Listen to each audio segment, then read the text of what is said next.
Good evening. Welcome to the Haywood County Board of Commissioners meeting for January 19th, 2016. We'll begin with the Pledge of Allegiance. If everyone would please stand.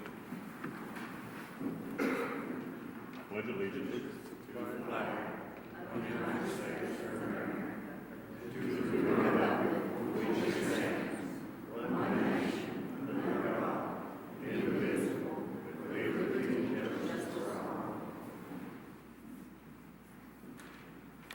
Let us pray.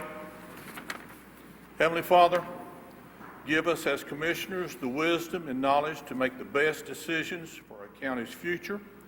Help us as we address issues needed to improve life for our citizens. Be with our local, state, national, and world leaders as they struggle to control violence perpetuated against innocent people. In your name we pray. Amen.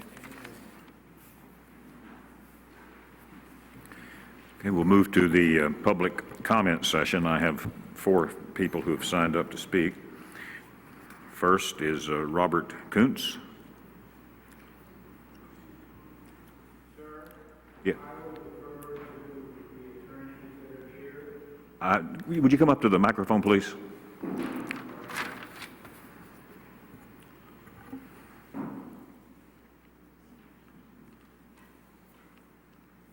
Okay.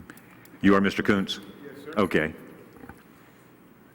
I am the president of the Homeowners Association of Shadowwood. Mm-hmm. I beg the indulgence of each of you, including Kirk, who I know. He doesn't know me, but he closed on my house 13 years ago.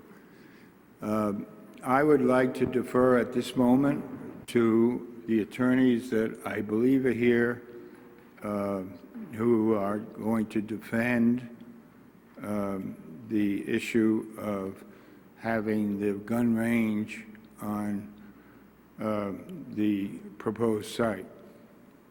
So if they are here, I would ask that they would be so. Yeah, anybody can sign up to speak for 3 minutes to our board. Is there anyone here that is representing Mr. Kuntz? Okay, then it's up to me. I think so. I've lived here for 13 years. We came here, and I'm not sure I have time, how much time I have. 3 minutes. But we came here because we were here on Black Friday, on Good Friday, and witnessed a procession of both the police department, the ministers of the town's people, all in reverence to the Lord. On that day, we made the decision to live here in Waynesville. Now, yesterday I was in the hospital. I am a little bit under the weather because of having to sustain from medicine, but as the president of the Shadowwood Homeowners Association, we object strenuously, and I underline the word strenuously, to the issue of the land that is fertile land, that is farmland, that is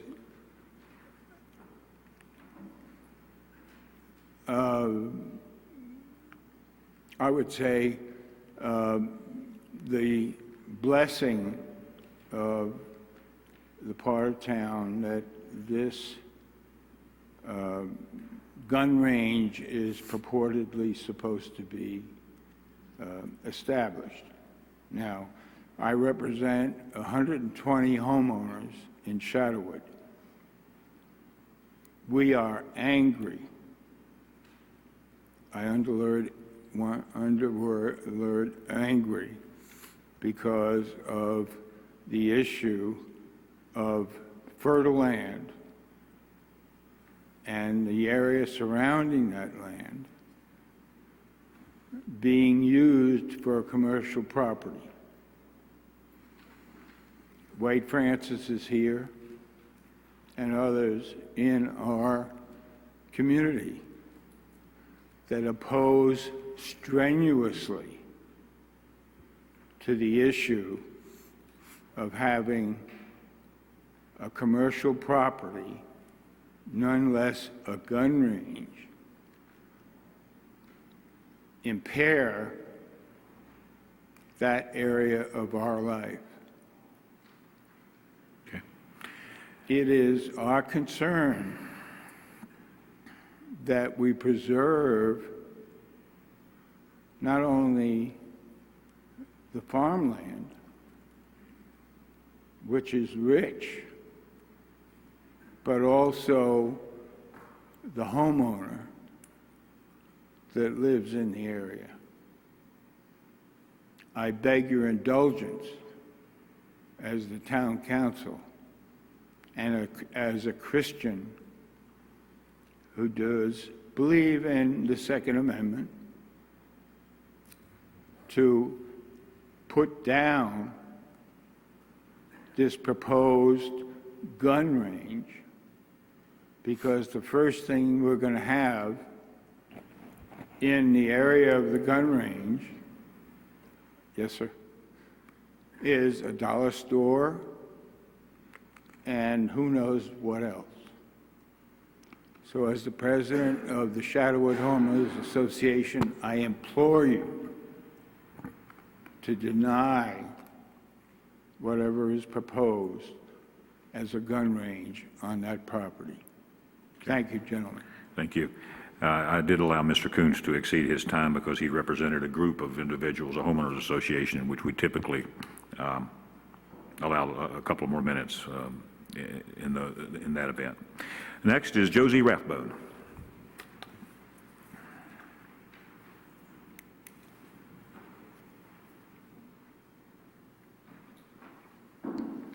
Good evening. Mr. Morrow is planning on building an 11,000 square foot building on an acre of the property that his mother Betty owns. It will entail a shooting range along with a retail area for guns and ammunition to be sold. The proposed range is within yards of houses and properties. That includes my own. Not to mention that it's going to be a mile from just an elementary school and Tuscola ball fields. At this time, he is stating that it's going to be indoor. However, he's already stated to nearby neighbors that once it goes indoor, that he intends to go outdoor. On December the 23rd, he said that his proposed funding for this indoor building would be around $500,000, and that he is planning to meet all state and federal guidelines. After further research of the cost of an indoor range and the proper ventilation that it's going to need to expel all of the lead pollutants, the cheapest that I can find this is at least $2.5 million. So my worries are, is he going to take the precautionary needs and the cost that needs to be met to make this safe for not only the people using this range, but also the surrounding neighbors? Whenever this expels lead pollutants, it also causes, it's most common in elementary age children, and women of the childbearing age. Lead exposure can cause low IQs. It can impair memory, reaction times, seizures, infertility, and high blood pressure, just to name a few. The Center of the Disease Control and the American Academy of Pediatrics has done a study for a proposed gun range in Utah and has confirmed that no amount of lead exposure is safe, and that even a child that may never pick up a gun is going to be exposed to lead particles from indoor and outdoor ranges. And it's going to still find its way into children's bodies, even through miles away. The EPA and the CDC have both stated that the lead exposure harms are virtually harm every single system, and it's nearly irreversible. In regards to the indoor range, Mr. Morrow has stated that he will also go outdoor. This is on flat ground. There are no hills for a backstop, therefore putting our houses and properties at risk and not a bullet to be able to stop this. The lead pollutants that will be directly expelled into the air is also a true concern for us and the citizens around us. If this gets shut down, then the county is going to be responsible for cleaning this area up from the lead pollutants that is poisoning the water, the soil, and the air, and it can cost anywhere from $50,000 to several $1 million. In conclusion, I just want to say that I'm not here as an anti-gun person. I'm not here as anti-shooting range. I just feel like that this residential area is not the proper place for such a shooting range to occur. Thank you for your time. Thank you. Vicki Rogers.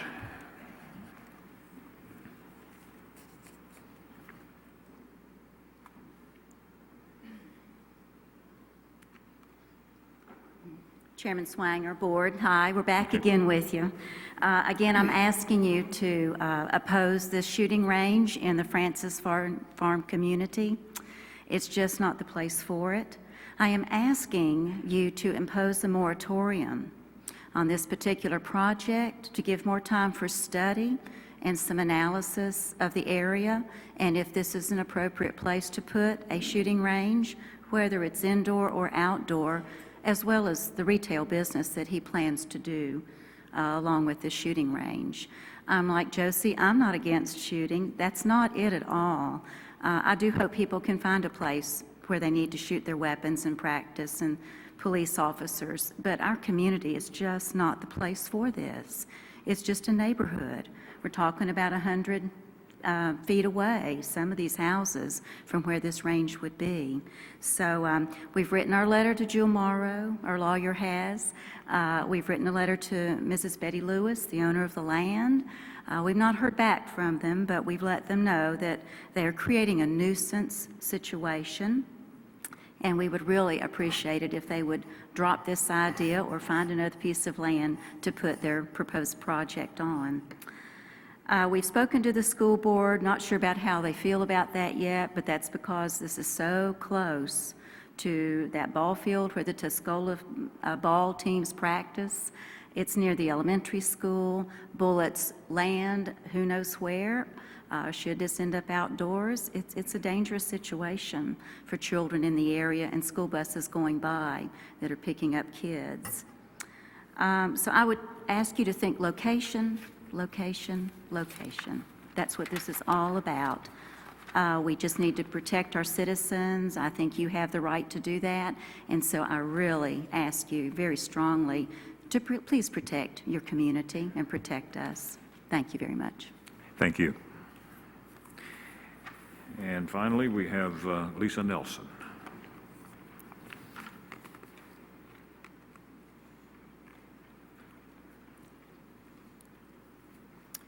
Good evening. We'd like to thank you again for the use of your time this evening on the gun range proposal in the Ratcliffe Cove community. We did go to the school board and we spoke with them and we gave them our concerns from the safety perspective of the students on the school buses and that live and walk to their homes on that route. I drove and used the odometer of my vehicle to find out from the said entrance to where the gun range is proposed that it's approximately 1.3 miles to the first softball field at Lake Junaluska Elementary School. In continuing my drive, I found it was 1.5 miles to the entrance to Junaluska School. Now that's by driving my vehicle. If we could go as the crow flies, I'm sure we would find it less than 1 mile. And we just think that this is uncalled for an establishment like this to go so close to our schools where we have to protect our children.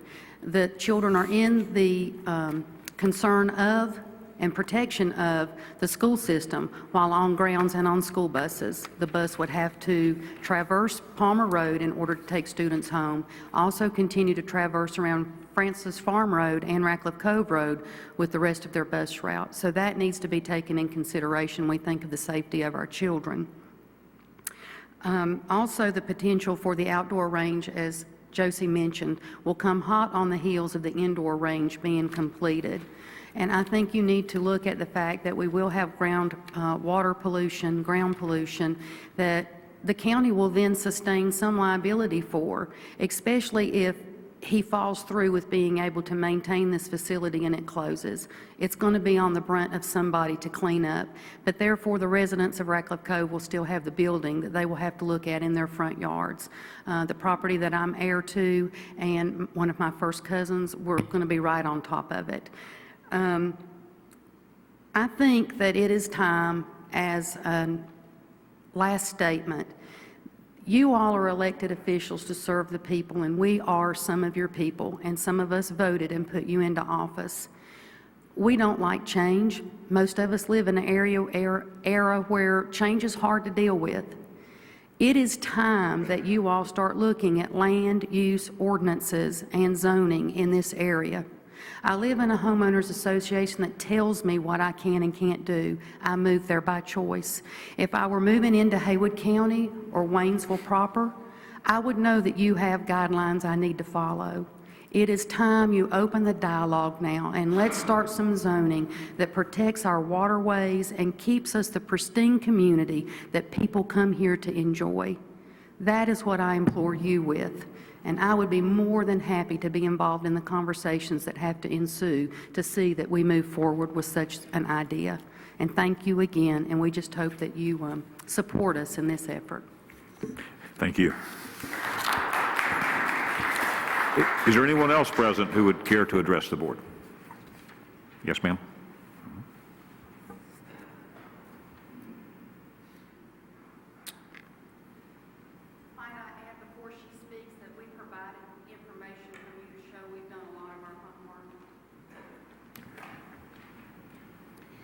Thank you. My name is Janie Higgins and my husband Danny. And I would like to ask all of you, how many of you have been out to the property site to see exactly what we're talking about? Yeah, I've been out there several times. Okay, well, I'm sure that you could not miss the Red Roof Inn, the first house on that road. Our house is about 100 feet from the Mara Lewis property. Our house is about less than 100 yards from the proposed property site. We have grandchildren, we have neighbors who walk. I agree with everything that's been said here tonight. And yes, we did elect you. And if I recall in the newspaper a quote from Mr. Swanger that you wouldn't want it in your front yard. Mm-hmm. And I don't want it in my front yard. Please be considerate of that. Think about if it were you and you lived in the first house, the white house with the red roof, and I have lived there my entire life, and my daddy has lived on the property above me his entire life and all around. Our family has owned the property in that community for over 150 years, and we do not want to see it to be commercialized. I appreciate your time. Thank you. Thank you. Anyone else who would care to speak?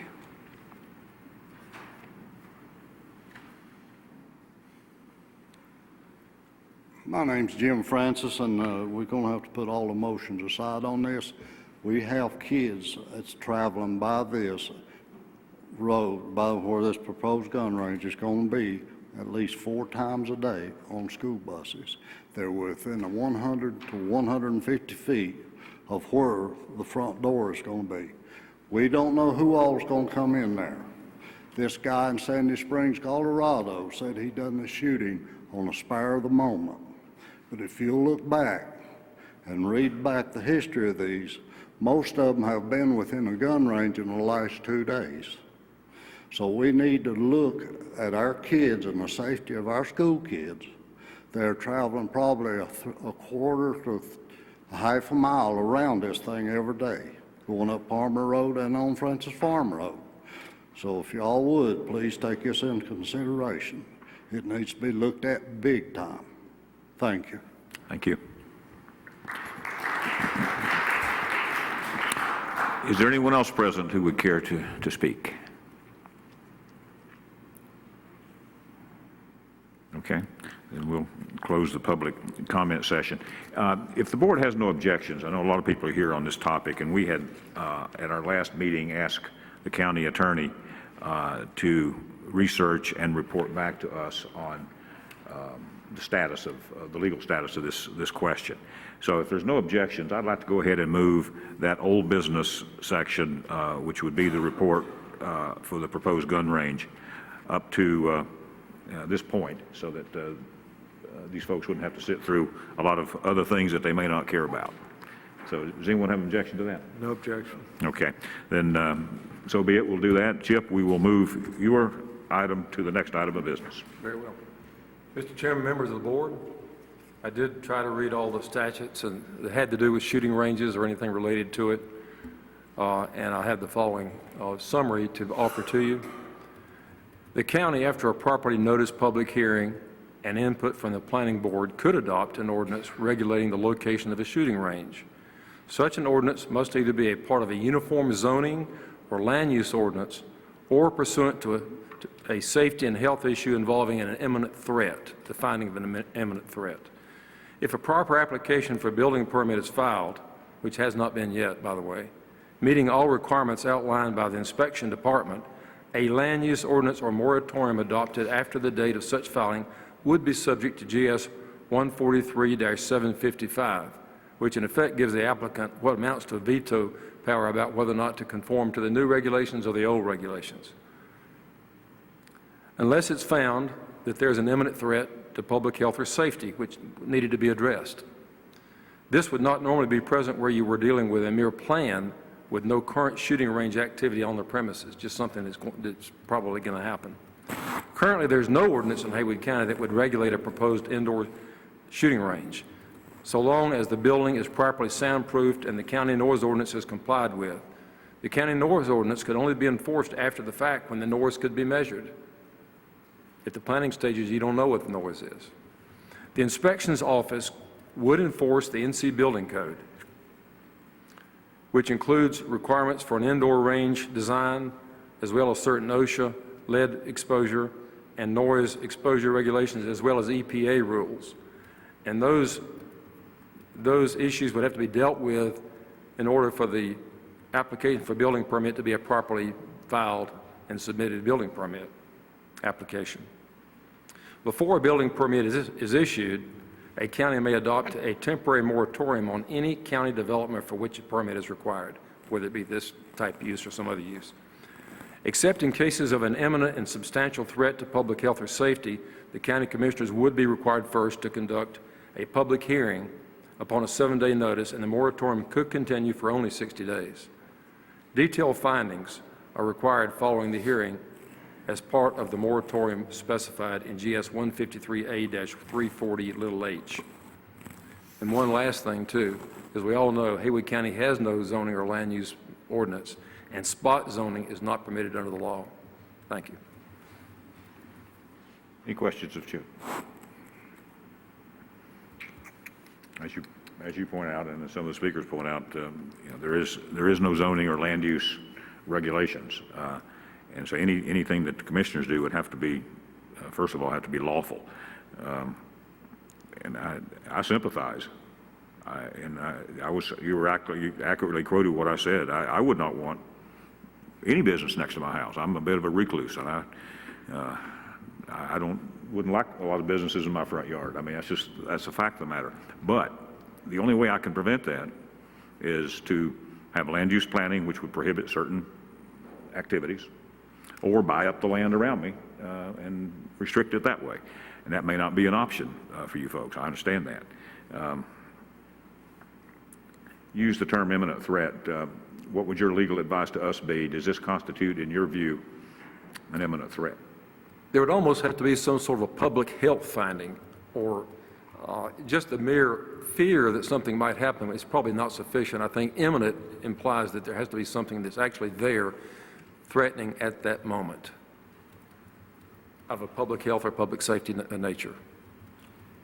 And that applies to what, Chip? Well, before you could adopt an ordinance such as the one that's been suggested that we adopt without zoning. What's the process of a moratorium again? Well, the county could that. pass a resolution calling for a moratorium upon minimum of 7 days notice and then have a public hearing at that time. before adopting the moratorium, there's a number of very detailed findings that have to be found. And a whole page of the statutes over all the things that have to be found in order to do that. I could give that to you. I don't have that right in front of me right now. So the first time, even if we discussed a moratorium, and I'm not saying that we're doing that, I'm just trying to flesh out some of the issues. Even if we discussed it, we would have to put it on for the next agenda and also provide a notice to the public that we were having a hearing on it at that date. Yes, sir. And if there was an application filed prior to that time, there's nothing that we could do about that application. Well, if there was an application, if a properly filed building code application, in my opinion, was filed, meeting all the criteria of the building inspection office, then that applicant would have the right to say if they want to comply with the, any ordinance that might come in the future or not comply. They could simply ignore the moratorium. And do we know if Mr. Morrow has filed an application yet? He has not. He has filed an application for settlement. No, for a septic. He's filed tank for permit. a septic That's all. permit. So that wouldn't qualify? In my opinion, it would not. Others might have a different opinion. I think he's of the opinion that it would. I don't know. In my opinion, it would have to be a building permit. Any other questions? And Michael, do you have any comments? You know what, I was reading some of the stuff about this moratorium and some of the legalities on it, and it kind of sounded like if even if you did a moratorium, it would just be basically to see that they met all the criteria that needs, safety criteria and stuff like that, kind of like what the building department is going to require anyway. Did I read that correct? I think you're correct. Yeah. I think that's a correct summary, yes. And we've already pretty much notified the building department that if in fact this is to happen, that we want to be sure that it meets all OSHA, all environmental and all the state requirements, correct? Correct. So we've basically done what a moratorium would require, if I'm reading this correctly. And then the other thing would be, the outdoor part of it brings another issue. Yeah, we're only dealing with the indoor portion because the outdoor, until we have some reason to believe that's going to occur. I don't know if it will or not. I don't think it could occur on an acre of land anyway. But and I've been in a lot of indoor ranges in my life, scores of indoor ranges, and outdoor ranges as well. And I don't know if I can allay your fears or not as far as noise and safety, but you won't hear or see what's going on in there. Now, the building will still be there. I mean, that's a fact. And that, no, we're,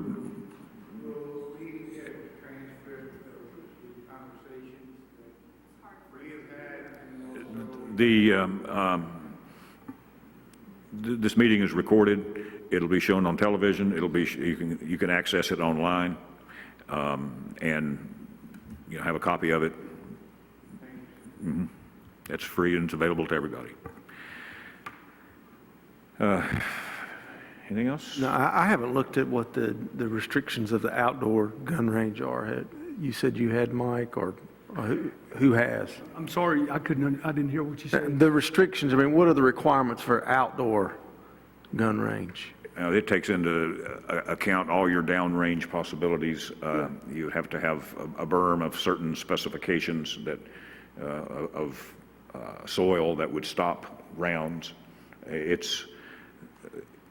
I've never seen one approved or existing in a residential area just because of the nature of, an indoor range. If an inadvertent round is fired, if it's properly constructed, which the building department would ensure that it is, then it would be captured and maintained low. It would not be able to leave the building.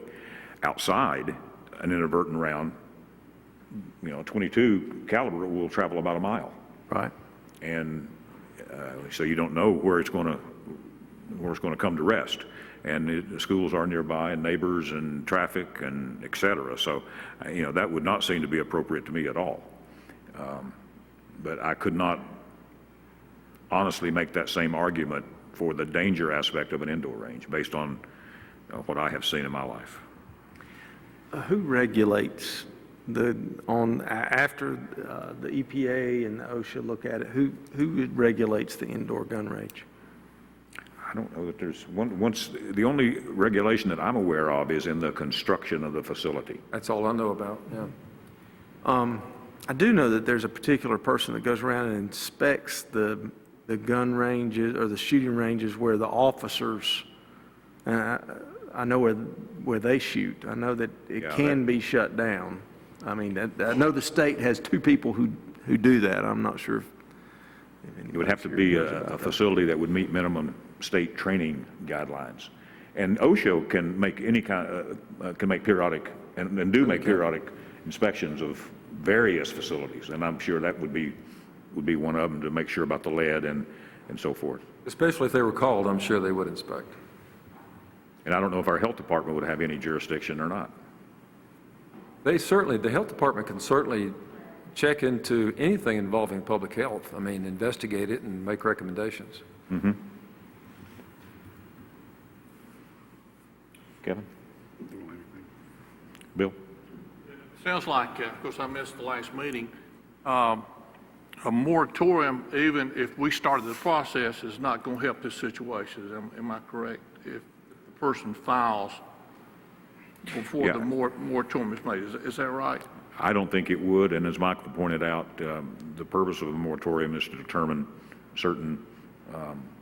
certain conditions exist and if those conditions can be safely addressed. And I think if you look at the OSHA and EPA and North Carolina building codes, that's what you'd be looking at, Chip. Am I right? And then the overall, if we did a study, we know that takes quite a bit of time. You know, I think we tried it, 10 years ago? We checked to see if there's anyone out there interested in land use. Actually, that was and failed miserably. Actually, that was 20 years ago. Was it 20? You're aging yourself a little bit, but it was 20 years ago. I remember it, and it was a very contentious argument, and most people that spoke in opposition to it. Now, granted, you know, when people show up at meetings with cowbells ringing them and booing and making a lot of noise, a lot of people are intimidated and don't speak up. But things may have changed in 20 years. I don't know. Right. But this is a real-life example of what happens when we don't plan.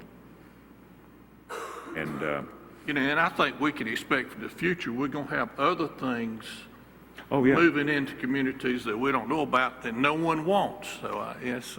The only type of land use planning that we really have is Farmland Preservation Act, and that came about in the late 90s. And basically that protects farms from people who move right next to a farm and then complaining about odors on a farm or noise of equipment, farming equipment, hay balers, etc.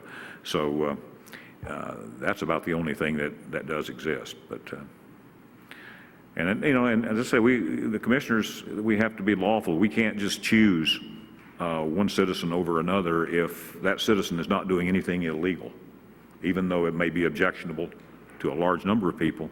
If it's not illegal, we can't abuse our power by intervening in such a way that you know, would just not be right. And we can't. We're not going to go back and forth from the audience.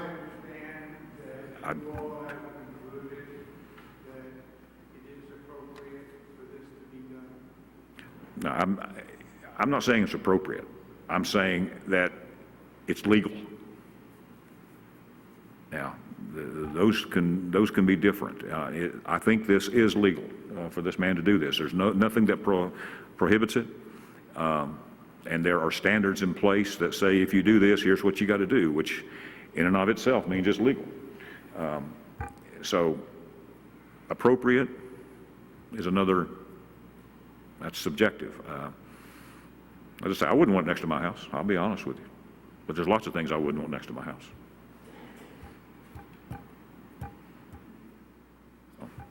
Does anyone disagree with anything I've said as far as the board? Kirk, you have any last minute thoughts?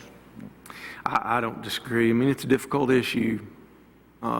You know, the fact of the matter is that we don't have zoning, we haven't had zoning, and when zoning's come up in the past, the last time the issue of any type of zoning came up, it was over the nuisance ordinance, and I was the chairman at that time, and it was packed. And I got called a lot of names, and maybe some of them justified or not, but the fact of the matter is it becomes a sticky subject, and certainly, you know, I sympathize with the people making the statements tonight that you don't want this particular thing in your neighborhood, but the problem is and then you know, you hear the statements that, you know, protect our interest and protect our rights, and then I'm sitting here thinking, well, what about all the other thousands of people that if we start establishing rules for particular people's properties, you know, what am I doing? What am I doing to that person and all these other people by saying you can't do this with your property? And we haven't had that discussion as a county as a whole, and you know, that discussion probably needs to happen. And you know, and nobody really wants to deal with that discussion because they know the onslaught of the people that will be here when we do try to have that. So I'm not opposed to studying this issue or putting a moratorium on it to discuss it. I'm also, on the other hand, say that it's very unlikely that I'm going to tell somebody they can't do what they want to at their property at this point in time because of the rules and regulations. I mean, because they're in compliance. I mean that's what makes it a difficult issue, and I know that you folks don't want that, or the people that are here today do not want this on their property or near their property, but that requires us to do something that probably will not be effective in stopping it anyway. And I'm not really interested in telling people what they can do with their property until we discuss the whole issue as a county. That's not a very good answer. It's not what you want to hear, but I don't know anything else that can be said. Well, yeah, I agree with you. We can't pick winners and losers. That's the problem. Now, I don't know if there was if this matter was placed on the ballot for land use planning or zoning. It's not, I don't believe lawfully it can be a binding election.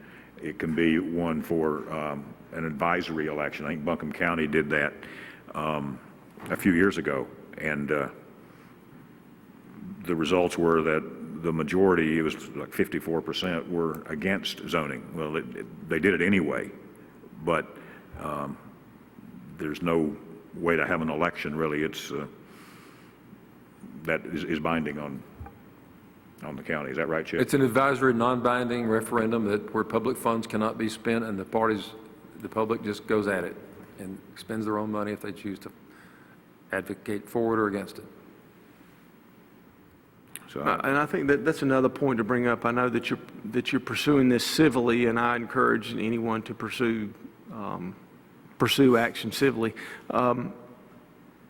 What about I guess I'm concerned more about this turning into an outdoor gun range than anything else, because it appears that if it is indoor, that you're not going to have some of these issues, except you've got a building constructed, and you know, if we start saying we can't construct buildings in certain places, boy, I don't want to deal with that issue at all, because I think that you ought to be able to construct what you want to. But I do believe there are danger issues with an outdoor gun range. Is there something that we can do to prohibit that? Because I would not, because of the location and the location to certain to the schools and to farmland and people's cattle and homes, I don't think I would want to see a gun range in that area at all. So outdoor gun range. So, I mean, how can we be proactive in preventing that? Because I think I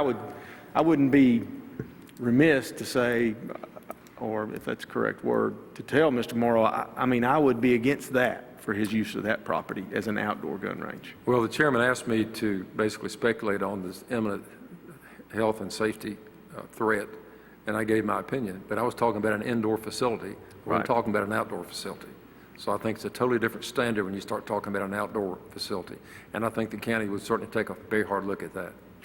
But are we under the same rules that we are now, that we don't have anything in effect to prevent an outdoor gun range? I think Well- you've got more of your safety issues and your You have that on danger your and side. stuff with your, and noise that with the outdoor versus the indoor. You know, I think the only thing we would have would be a moratorium. Okay. And to determine whether or not imminent dangers could be mitigated or eliminated in that study. If we concluded that they could not be eliminated, then what would be our ability to stop it at that point, Joe? Adopt an ordinance that would be based on health, safety, and welfare, and under the theory that you don't have to see the gun fired outdoors to know it's dangerous. But when you've got an indoor facility, it's a totally different thing. This meets EPA and OSHA and state building code requirements. That's a different standard. Well, I think, I'll think out loud a little bit here. That would require a public hearing, would it not? Ira? Moratorium? Uh-huh. Both, actually, either an ordinance or a moratorium. If you did a moratorium in order to give yourself time to prepare an ordinance and to study the matter, Correct. then that you would need a public hearing, properly Correct. advertised, 10 days notice, right? Correct. Okay, We're talking about an outdoor facility. for an outdoor facility. That's correct. Well, we don't have our evening meeting is not for a month. It would require that we suspend our rules and have a public hearing in the morning. Does anyone have objections to that? Public hearing for what? For the outdoor? For a public hearing to discuss having a moratorium on an outdoor firing range until we've had time to study it. You know, I guess this is my concern.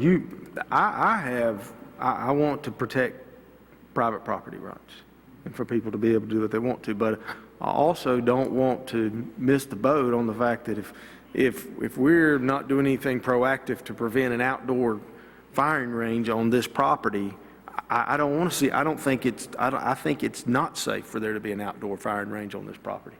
I don't care about it. I mean, the indoor, I'm not going to stop anybody from doing that, but I don't want to not take the proactive measures we need to take and then all of a sudden be faced with the issue, this guy's putting an outdoor firing range up, well, we can't do anything now. I don't think that's an appropriate place for an outdoor firing range. It's too close to the school, there's too many neighbors, and I've been on a lot of outdoor ranges, and I know that there are, in training situations, there can be inadvertent discharges and so forth where, you know, a round just goes. And, you know, you don't know where it's going to end up, but it's all around you. There's the town of Waynesville, there's businesses, there's homes, and there's schools. So I don't think that's an appropriate place for an outdoor range.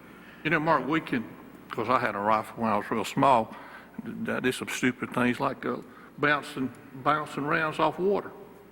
People don't realize you hit it just right. So you bounce around really off of anything, and of course the barrier's not going to come into play. A moratorium would give us the ability to create some breathing room for an outdoor range, and would give anyone who was planning an outdoor range a forum in which to express to explain how they would make it safe, how they would eliminate any immediate or imminent threats, which would be the fair thing to do. That would create a place for dialogue and time for dialogue.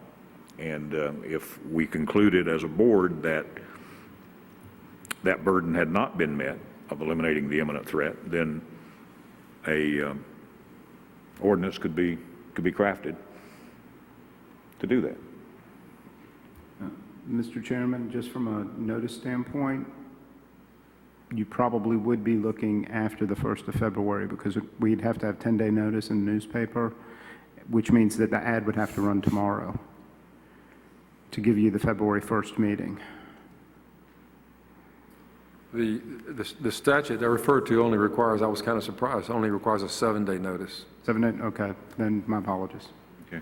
Well, let's go ahead and if there's any objections for calling for a public hearing to get this process started for an outdoor range to discuss the moratorium. Okay, hearing none, then Ira, go ahead and advertise that for the first, make it at 9 a.m. on, is it February 1st? Is that the?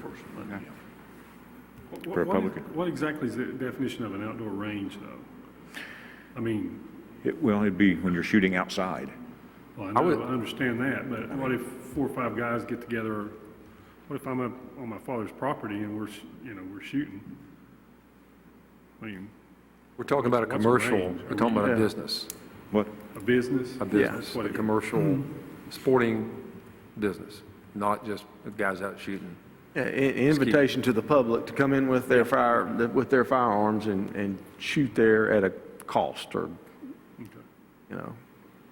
not going out and just shoot. Well, I just, if a group of Well, people no, are doing it's, that, yeah, I do that at my house.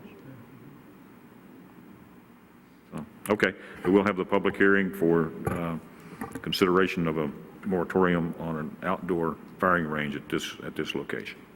Okay, that concludes that matter.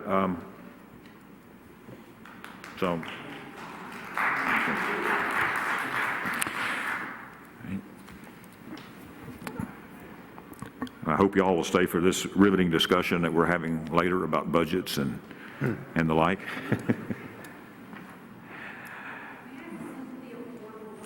Let's take about a 2-minute recess, because I know a lot of folks are getting ready to leave, and the camera or the microphones will pick up the hustle and bustle. So we're in recess for just a minute. Okay, we're out of recess. We've returned to our regular agenda. We have no administrative or agency reports today. We had one adjustment to the agenda. Are there others? If not, we'll move to the consent agenda. We've had the opportunity to review the January 4th, 2016 regular meeting minutes. Are there any changes to those? Hearing none, we'll move to our tax administrator for the December 2015 reports.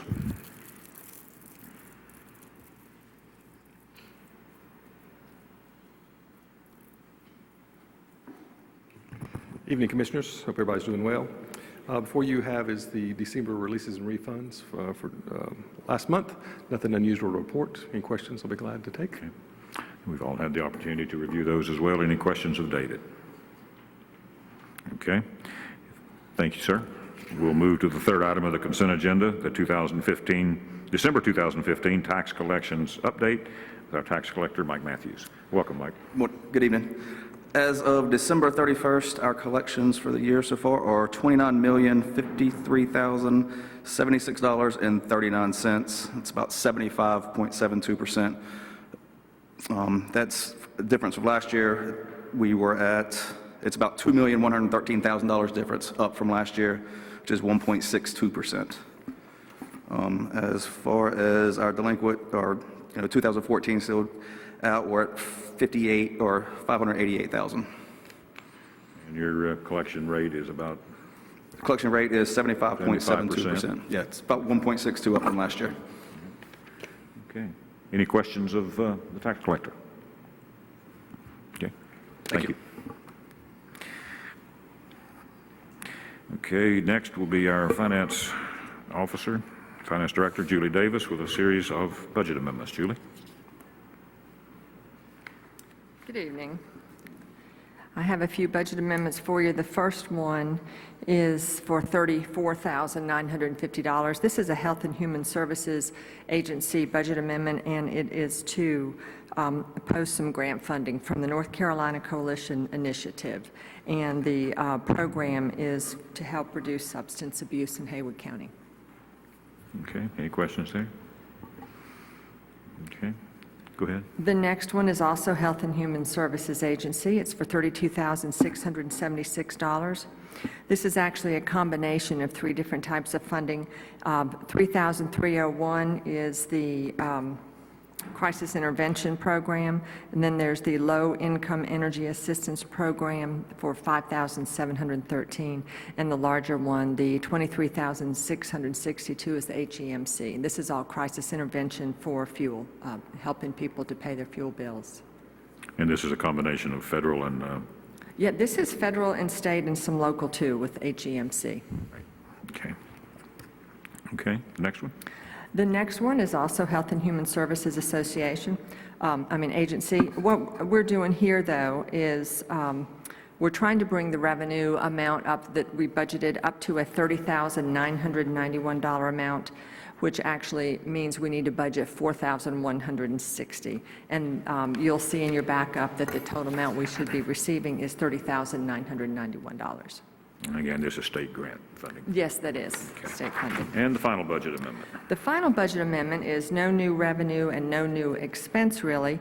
This is an amount that we budget every year in what we call a non-departmental area so that we can spread our cost of living allowance and the merit increases across to the departments where they're going to be received. So even though it's a net zero, we're spreading $1,214,946 across all the departments. And we do this every year about this We do time. this every year. We sure do. Any questions of Julie? Any questions or observations on the consent agenda? If not, would entertain a motion that the consent agenda as presented be approved. So moved. Second. All in favor, say aye. Aye. Thank you. We'll move to new business. The first item is a request approval of assignment and amendment of lease agreements between Haywood Christian Emergency Shelter, Haywood Pathway Center Incorporated, and Haywood County. Ira Dove. Ira? Yes, good evening, Mr. Chairman and Commissioners. This is an assignment and amendment of lease agreement.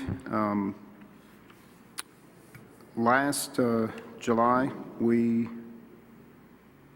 actually in November of 2014, we leased some property to the Haywood Christian Emergency Shelter. And other groups joined in at that time. There were a couple of other sublessees at that time who joined in to that lease, Long's Chapel for the Open Door and Next Step Ministries, to have a campus built, and that's been a very successful project. The groups decided to work together and form a new group, Haywood Pathways Center, Inc., and have this one outfit take over all of the campus for the three. So this was something that was thought about initially, but it was actually pulled off in the last year. And the last piece of business for the emergency shelter actually is to get this lease assigned.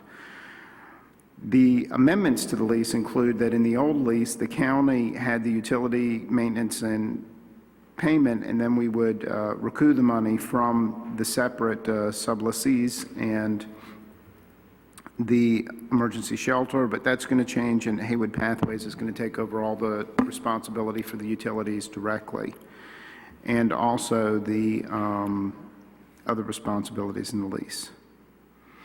I would ask for permission to sign for Haywood County to change this particular assignment and amendment of lease agreement. Okay. It's already been signed by Haywood Christian Emergency Shelter and the Pathway Center. It's been approved by all those entities and signed. Okay.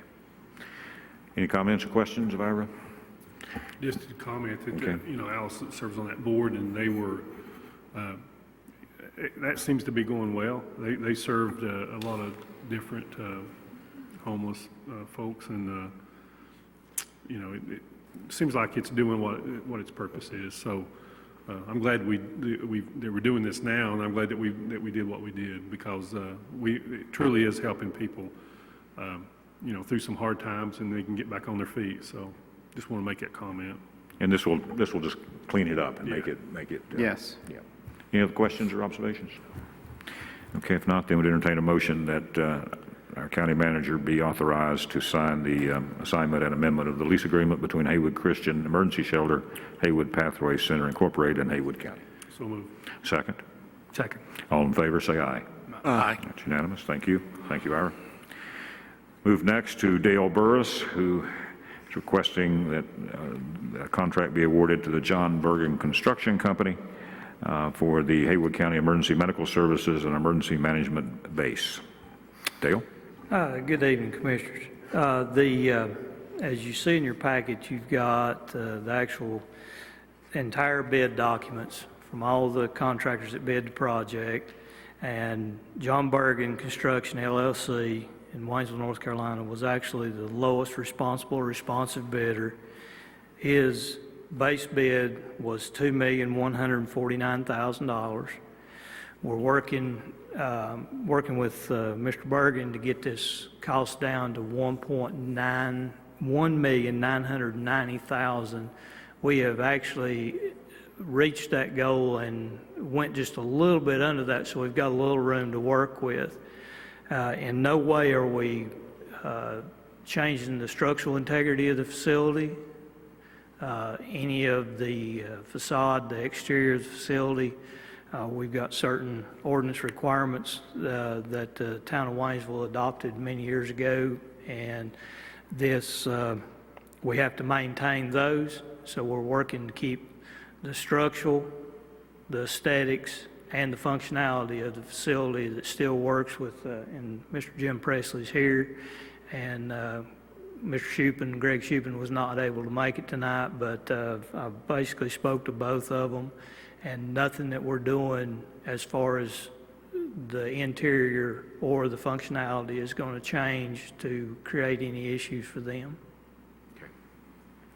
Any questions of Dale? I'm glad there was a local contractor. Yeah, I am too. Yeah. I noticed there was six bidders and 2 of them were from local Yes, contractors, sir. and one of the local got it, so I'm glad. Keep That's those dollars correct. at home. So we'll have 2 local contractors working within 100 yards of each other now. Yeah.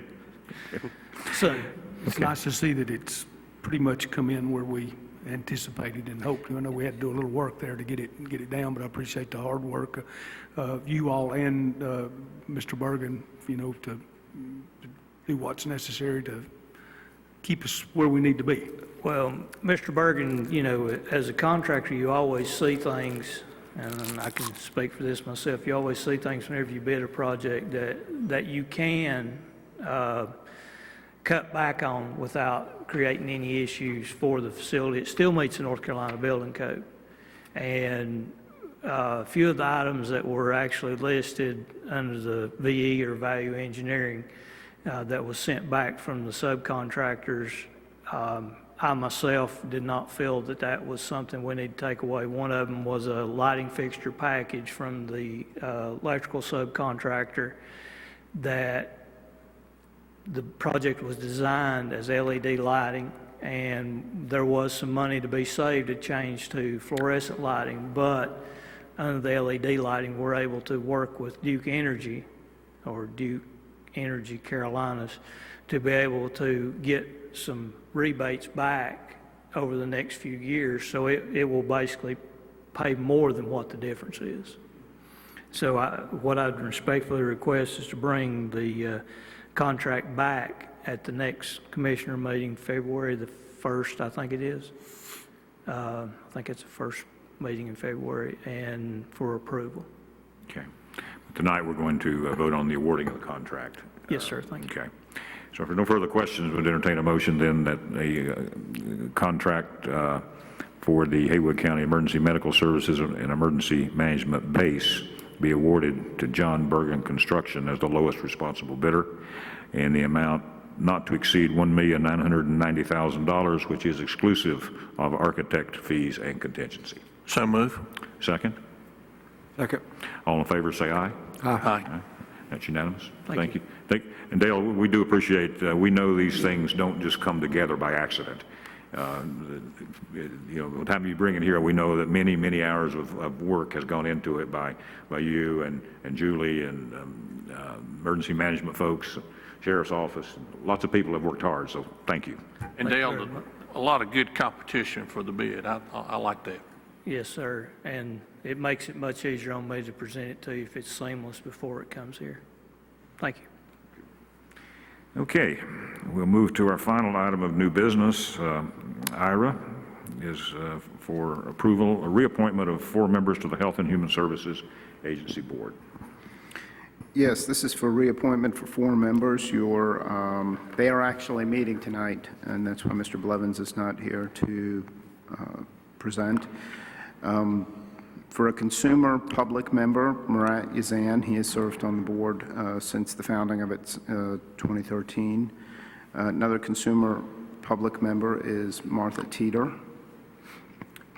psychiatrist member, Dr. Matthew Holmes, and some of these membership on that board is prescribed by statute, so it's often very hard to get professionals that meet all of the qualifications that are willing to show up at the meetings regularly, so I would really urge you to appoint these members. And the other members, the consumer public members, are very active as well.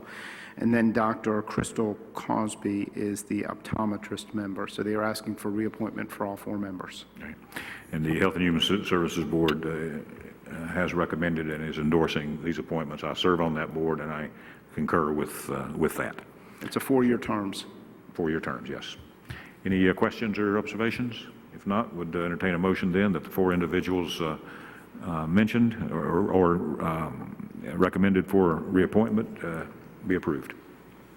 Second. All in favor, say aye. Aye. That's unanimous. Thank you. Okay, that concludes the new business. At this point, we'd entertain a motion that we enter into closed session for the purpose of attorney-client privilege, General Statute 143-318.11A3, and Personnel 143-318.11A6. So moved. Second? Second. All in favor, say aye. Aye. Okay, that's unanimous. We are in closed session. Okay, we have returned from closed session. Is there any additional business for the board? Hearing none, would entertain a motion to adjourn. So moved. Second. All in favor, say aye. Aye. That's unanimous. Thank you.